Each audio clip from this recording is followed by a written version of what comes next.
Hi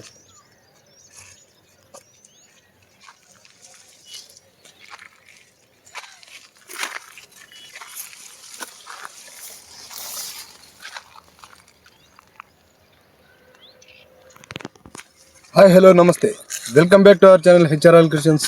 నేను మీ హరికృష్ణ.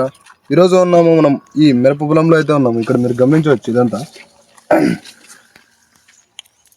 ఈ కాయలు అలాగే ఇవన్నీ మీరు గమనించవచ్చు. సో ఇదేంటంటే మనకి ఈ మచ్చకాయలు అలాగే ఈ గంటుకాయలు ఇవన్నీ ఉన్నాయి కదా, వీటికి వాడుకోవాల్సిన మందులు ఏంటంటే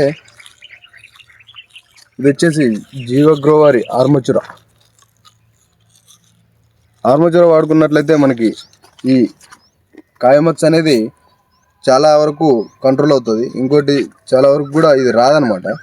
అలాగే ఈ గంటుకాయలు వచ్చేసి ధనుక వారి అటాంక్ లేదా ఎఫ్ఎంసి వారి మార్షల్, ఈ మందులు వాడుకున్నట్లయితే ఈ గంటుకాయలు అనేవి చాలా వరకు తక్కువగా ఉంటాయి. ఇంకోటి ఏంటంటే ఈ పొలంలో ఈ కొనలు అనేవి మాడుతున్నాయి అనమాట. ఇవి మీరు గమనించవచ్చు.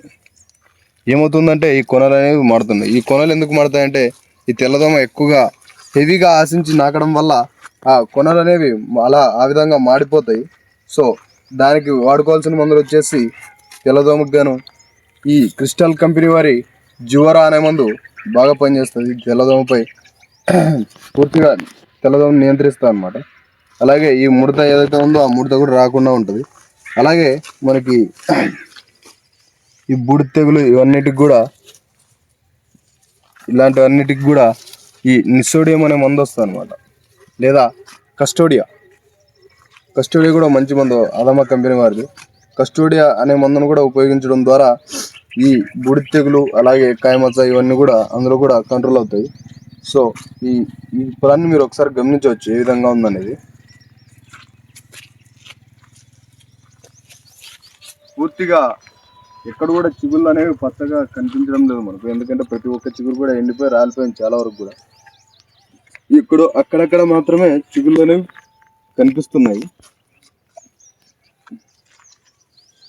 కానీ ఇక్కడ దాకా ఈ కాపు ఏదైతే పట్టిందో ఇక్కడ దాకా అయితే రైతు మెయింటెనెన్స్ అనేది బాగా చేశాడు కాబట్టి మనకి ఈ కాపు అనేది కనపడుతుంది అన్నమాట. మీరు ఇక్కడ గమనించవచ్చు.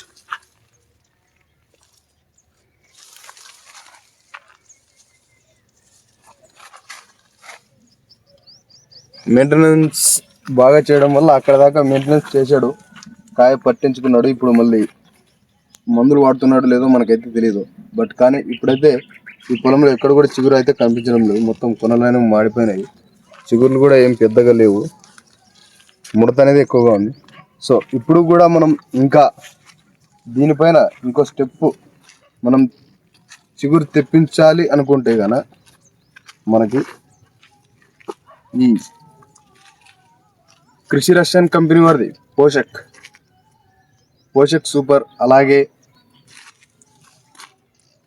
మూవెంటోడి బేర్ కంపెనీ వారిది మూవెంటోడి, ఈ రెండు మందులు కలిపి మిక్స్ చేసి మనం వాడినట్లయితే కనుక ఈ ముడత తగ్గుతుంది. అలాగే తెల్లదోమ పెడతా ఉండదు. అలాగే మనకి ఈ చిగురు అనేది కూడా నీట్గా వస్తుంది అనమాట. మనకి ఎక్కడైనా పురుగు కానీ అలా ఏమైనా ఉంటే ఈ బాక్సర్ కానీ లేదా సుంప్రింట్ లాంటి మందులు మనం పురుగుకు వాడుకోవచ్చు. ఈ గమనించారు కదా ఇదంతా ఏ విధంగా ఉందనేది. సో ఇది ఈ విధంగా మెయింటైన్ చేసుకోవచ్చు అనమాట. ఇప్పుడైతే దీన్ని మళ్ళీ చిగురు తెప్పించి ఇక్కడ ఏదైతే ఈ కాయలు ఉన్నాయో ఇవి పోకుండా కూడా మనం అరికట్టి ఈ కాయలను కూడా మనం వచ్చే విధంగా చేసుకోవచ్చు అనమాట. ఇది ఏంటంటే ఇక్కడ దాకా తుట్టుకట్టే ఆగిపోయింది. మీరు ఇక్కడ గమనించవచ్చు దీన్ని. అంటే గంటకాయ ఇక్కడ దాకే ఇలా గంటు కట్టి కాయలు ఇక్కడ దాకే ఆగిపోయాయి అనమాట. తొడిమెలతో సహా మొత్తం ఇలానే ఆగిపోయాయి. సో ఈ విధంగా ఈ కాయలు ఆగిపోకుండా మనం నివారణ చర్యలు చేపడితే ఈ కాయలు కూడా మనకి వచ్చే అవకాశం అయితే ఉంటుంది. దిగుబడి అనేది పెరుగుతుంది అనమాట. ఇంకా వీళ్ళు ఏం చేశారంటే ఇంకా వచ్చే పొలంలోనే దాదాపు మందులు కొంచెం సరిగా వాళ్ళేదో ఏమో మనకి అయితే తెలియదు. బట్ కానీ ఇంతకుముందు అయితే మంచి మెయింటెనెన్స్ అయితే ఈయన చేశాడు, మనకు తెలుసు. ఎందుకంటే బ్లాక్ మాంబా ఇవన్నీ మంచి మందులు స్ప్రే చేశాడు. అలాగే డిసైడ్ ధనుక కంపెనీ వారిది, అలాగే సుంప్రింట్, మార్షల్ ఇవన్నీ అయితే ఈయన స్ప్రే చేయడం అయితే జరిగింది. సో ఇవన్నీ స్ప్రే చేసిన తర్వాత ఇప్పుడు అయితే ఈయన వాడుతున్నాడో లేదో మనకు తెలియదు, కానీ ఇప్పుడు ఇక్కడ దాకా అయితే బాగానే ఉంది. కాకపోతే దీనిపైన స్టెప్ మనకి ఈ చెట్టు పైన మళ్ళీ ఇంకో కొమ్మలు బాగా చిగురు వచ్చి ఇంకో స్టెప్ మనకి కాయాలంటే కన్నా ఇప్పుడు చెప్పిన మందులు కొట్టుకుంటే కన్నా సరిపోతుంది. సో విన్నారు కదా, ఇది ఇవాళ విషయం. ఇలాంటి ఆసక్తికరమైన మరిన్ని వ్యవసాయ విషయాల కోసం మన ఛానల్ని సబ్స్క్రైబ్ చేయండి.